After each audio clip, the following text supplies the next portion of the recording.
Welcome to the Writer's Room for Run Radio. My name's Trina Wilcox and Jeff Wickersham, the founder of, let's see, I had it right here and now I've lost it.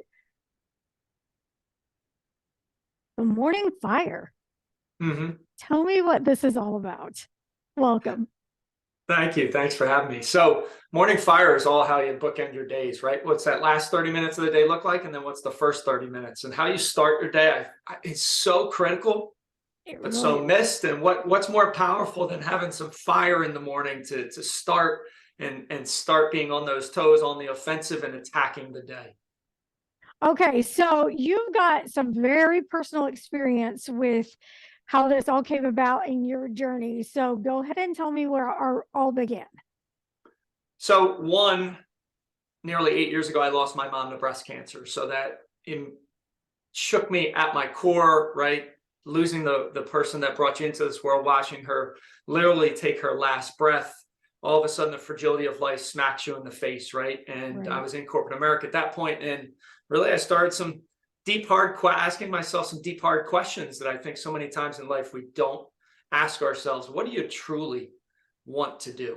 Right. And through that pain, that process of just going through losing her, I came to the realization that I wanted to go out on my own and chase my dreams. So I opened up a gym locally, and then what organically grew out of that was mental toughness and peak performance coaching, because we don't have any shortage of gyms in the United States, yet 72% of people are obese or overweight.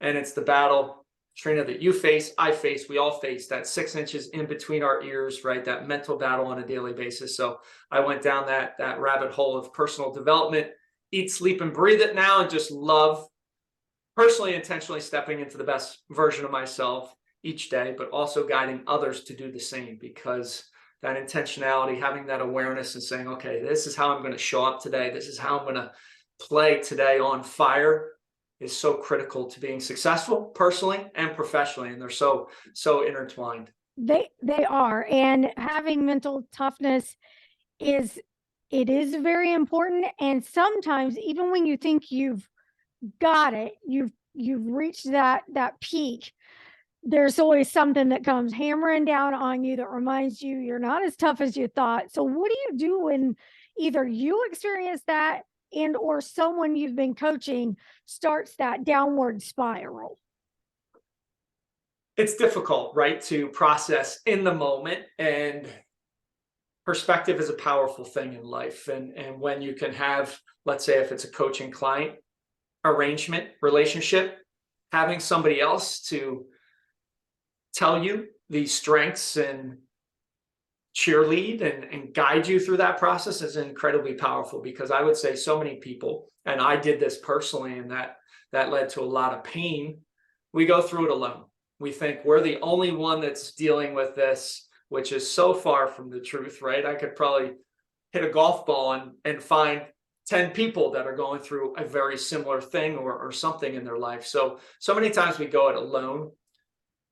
And asking for help is actually a sign of strength, not weakness. I think so many of us think that's a sign of weakness. It isn't. It's just that you need help at this moment. We all do from time to time. So I love framing it up from a perspective of, you need to have a foundation or something to bounce off of. If you're at the bottom, there's only one way to go up.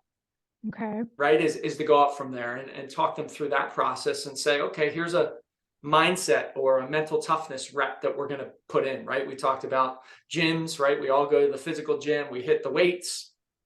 Are we building our mental toughness muscle? Well, not a lot of us think of it that way, but that's a great way to frame it up. All right, this downtime, this dark period in my life, it's a test, it's an obstacle, it's a mental toughness rep that I'm going to put in, and I'm going to be stronger from it. When you see it from that perspective, almost a challenge, and you're going to grow from it, all of a sudden it doesn't feel that bad, versus our self-talk of, I'm never going to get out of it. This is just so bad. Like if you frame it up in a different way, it's pretty powerful. So a lot of us, especially today, it is becoming more aware that we need to take care of our mental health and that there's no shame in asking for that help. Something I've noticed, though, is the next challenge is knowing who to turn to for help. we see tons of therapists out there, life coaches out there. How do you know to pick a person that's going to be right for you, to be, so you don't get soured by the experience and turn away from something you very well need?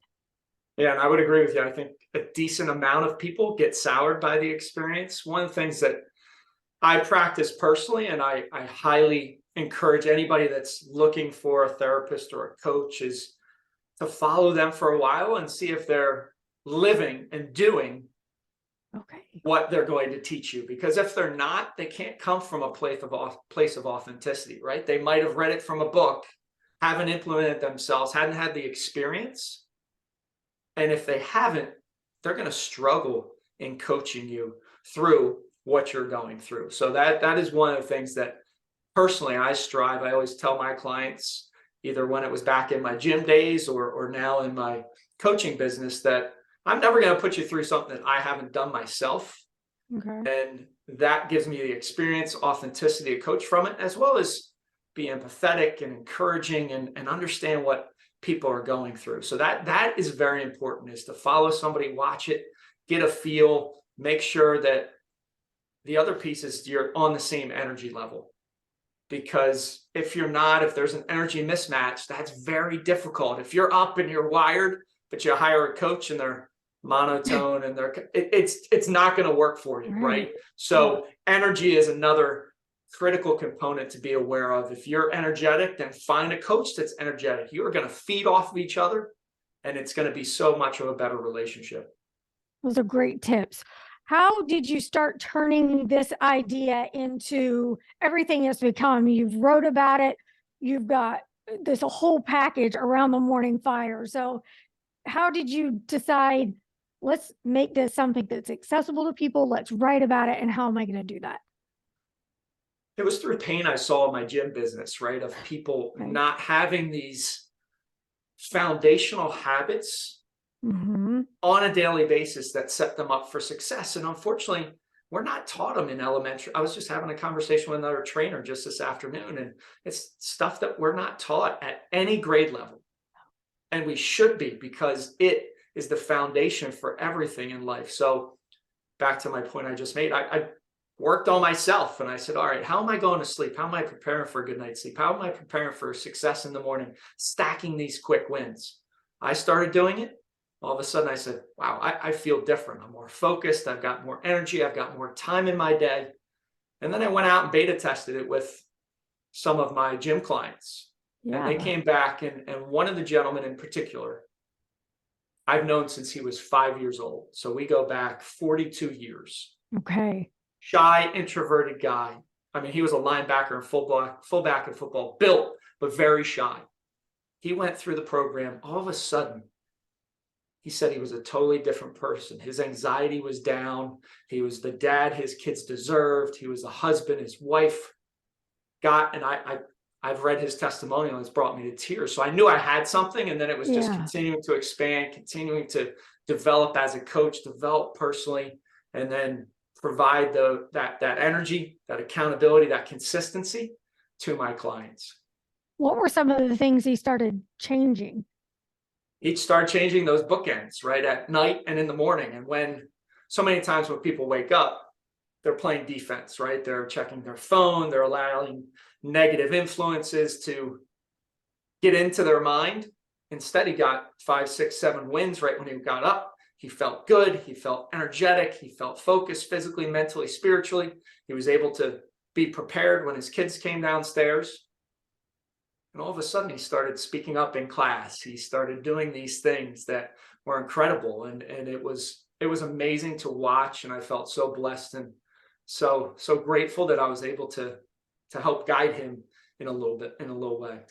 A couple of things that we could start doing now to change those bookends, what would that be? Is, you said protect your time. It seems like those are critical ways to start and finish your day, where you're not stressing over an email or a social media post, and you can kind of get in your own head before you let the world get into your head. Are those some ways to start, or what would you suggest? Yeah, so it all starts at night, right? How do you prepare for success in the morning? And I love suggesting getting a glass of water right when you wake up, right? The longest stretch of the day we go without water is when we're sleeping. So we're dehydrated. But that means at night, having that water ready in a cabinet, wherever it is, so you can grab it. You don't need to think about it, because the more resistance that's involved, the less likely you're going to be to follow through with it. And I've had clients say, that's ridiculous. Why should I get a glass of water? And I go through this scenario. I'm like, all right, so let's say you go downstairs, you go to open up the cabinet. There's not a clean glass of water, not a clean glass in there. Well, that's the first opportunity for the mind to say, you know what, Jeff, this is too hard. Go back to bed, or let's just watch the news. All right. So maybe there's not a clean glass in the cabinet. You go to check the dishwasher. Your spouse hasn't fully pushed in the dishwasher. It's another opportunity to say, life's too hard. So having everything prepared so you don't need to think. You don't want to spend any energy thinking about what I'm going to do. So at night, preparing, having your clothes out, having an alarm away from your bed, actually having a digital sunset where you're turning off electronics, you're reading, you're preparing. I mean, sleep is when we heal physically and mentally. And so many people are just burning the candle at both ends. They've got the blue light on their phones or electronics or TVs. So preparing for a good night's sleep is critical. And then when you wake up, stacking wins. And that means no phone, no text messages, no emails. I have a rule, no distractions. Okay. Don't distract yourself. This is your time. People say, well, it's selfish that I spent. It is the most unselfish thing you will do, because you'll show up so much better for your loved ones and everyone around you. So that glass of water I talked about, love getting some exercise, some movement in. It can be as easy as going for a 2-minute walk. Right? We overcomplicate so many things in life. People think, oh, I need to do 100 burpees. No, just move the body. We're meant to move. And then I love breathing, meditating, just spending some time focusing on your breath. Those 3 things, there's other things I add on, but those 3 things can be done in less than 10 minutes. And you feel good about yourself. You've accomplished things. And we're starting down that path towards positivity, a growth mindset, winning the day, versus how many people start where, 1, they're hitting the snooze button multiple times, or 2, they're checking their phone and they're going on social media, they're checking an email. And when you allow those external factors to impact your mind, it's very easy to go down the negative route. I mean, I just did a post today on social. I mean, the average adult has 60,000 thoughts a day. The average adult, of those 60,000 thoughts, are 80 to 90% are negative. Of those 80 to 90% are negative, 95% are repetitive. So you're in a battle. You're in a fight against your own mind. And if you let that negativity in, think about that. 80 to 90%, 95% repetitive of those 60,000 thoughts. No wonder why people stay stuck and they can't get out of their own way. So you need to almost put a guard at your door of your mind, saying there's no negativity, feed it with all this positivity, and it will have an impact on how you feel, your energy level, and your focus throughout your day. Okay, talk to me about the warrior mentality and how to find those people if you don't have them in your life. It's so critical that we fight for what we want, and it's easy to be comfortable. It's easy to stay in between 68 degrees to 72 degrees everywhere we go in life, right? And so many people are suffering from quiet depression, anxiety, isolation, unhappiness, but yet they're not getting off the couch and they're not fighting for what they truly want and believe. So, as far as searching people out, obviously I love podcasts, right? Find a podcast of somebody you resonate with. YouTube is fantastic. Look somebody up. Hear some motivational sayings, speakings, teachings, fill it yourself, and then you start resonating with those people, right? And when you find somebody, consume all their content, right? Consume it all and have it build you. And if there's a saying or a mantra that sticks out, write it down, put it on your laptop, right? We need these reminders constantly throughout our days. And so many times people are going through life just on autopilot. I call them walking zombies, right? They're just going through the motions. And, losing my mom to breast cancer, I mean, I wear a pink wristband on my arm all the time. And it's not to have me go crawl in the corner because I've lost her. It's a reminder of how short and fragile life is. And people are going to get to their end of their road and look back and say, I didn't really take any chances. I didn't fight for what I truly wanted. And that's the biggest, such a sin to be there and do that. So that warrior mentality, that dog, that fight mentality, we need to cultivate it. It's okay to be aggressive. It's okay to want to win. It's okay to strive to be the best version of yourself, because that's where you become more fulfilled, happier, and that growth occurs. Have you ever been to a point though where you feel like you're fighting and you're not gaining ground? And what do you do then? Absolutely. I mean, so many times the daily habits that we do and the daily work we do, it doesn't show up. There's no scoreboard, right? We have to have belief and faith that in the long run, those habits, those daily, small, sometimes micro actions that we take are going to compound, and they're going to show great results. And that's the power of consistency. And that's so, so important. And it's a muscle to flex again. And I would be lying to you if I didn't say there are days where sometimes self-doubt creeps in. Why am I doing this? Right? Is this all worth it? But then I have those reminders of the wristband and sayings and things that I can flood my mind with, and I can remember the mission that I'm on to make a dent in the universe and impact other people's lives. So when you have an overriding mission that you want to accomplish, that you know people are suffering and you want to help them, that definitely keeps me going. But many times you don't see the progress, especially when you're doing it. It takes sometimes, and that's why a coach is great, an external voice to say, hold on a second, you came this far, and then the client says, oh, wait a second, you're right, I've come so far. I'm like, you're amazing. Stop beating yourself up, like celebrate it, be proud of it, and now let's go again. So yeah, that's a little bit about that perceived lack of movement. You're still getting progress, but sometimes it's so hard to measure and see. So would this be where some of that accountability comes in? You've got tips for shifting those thoughts and everything. Is that kind of part of that, or is that completely separate? No, that definitely is. I mean, accountability is such a critical component to what I do. And I always like to tell the story. I mean, think of as we grow up and we become an adult, many times people have played sports, or they've been in music, or they've been somewhere in high school, maybe even in college. And then all of a sudden you get to adulthood and you have zero accountability. You have no one, maybe a job, maybe a boss that's holding you accountable, but that's about it. Okay. And that lack of accountability is why so many people don't achieve what they want to in life, because they don't have somebody that says, all right, Trina, you committed to do this, get it done. Okay, I got it. You're right. So accountability is such a key factor. And that's why I have such a higher rate of success versus a lot of other coaches and programs out there, is because I am holding you accountable to do the work. And that's where a lot of the success comes from. Okay, tell me about your book. So the book was hatched during COVID. Actually, when COVID happened, I had to shut down my gym overnight.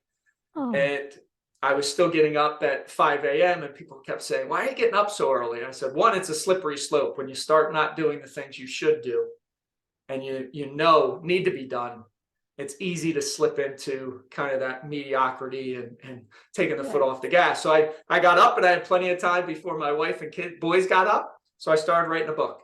I knew I had one in me. It's all about that nighttime routine, that morning routine. It's my mantra: rise, fight, love, repeat.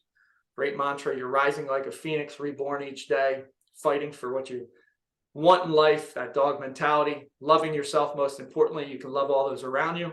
And just what we talked about, that repetition, that consistency over and over again. So wrote it during COVID, had a great editor, and then released it. And it was I had mixed emotions when I released it, because my mother was a reading teacher.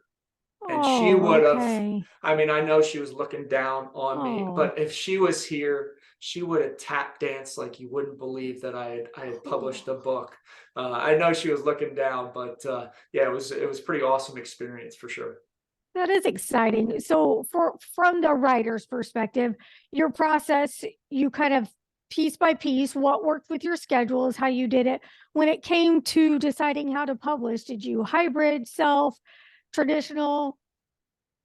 So I self-published. I had a fantastic editor that we went back and forth Great. many iterations because my wife read it and the first time she's like, this isn't that good. And I said, well, I hired an editor, so we're gonna go through. And then when it came out, she was definitely excited for it. So self-published it and got it out, and yeah, still selling copies to this day. So it's pretty cool. Will we expect another book from you, should we? I've already started number 2, so there you go. Okay, well, you'll have to come back and tell us about that. And until then, where can we get the book you have out right now and your services?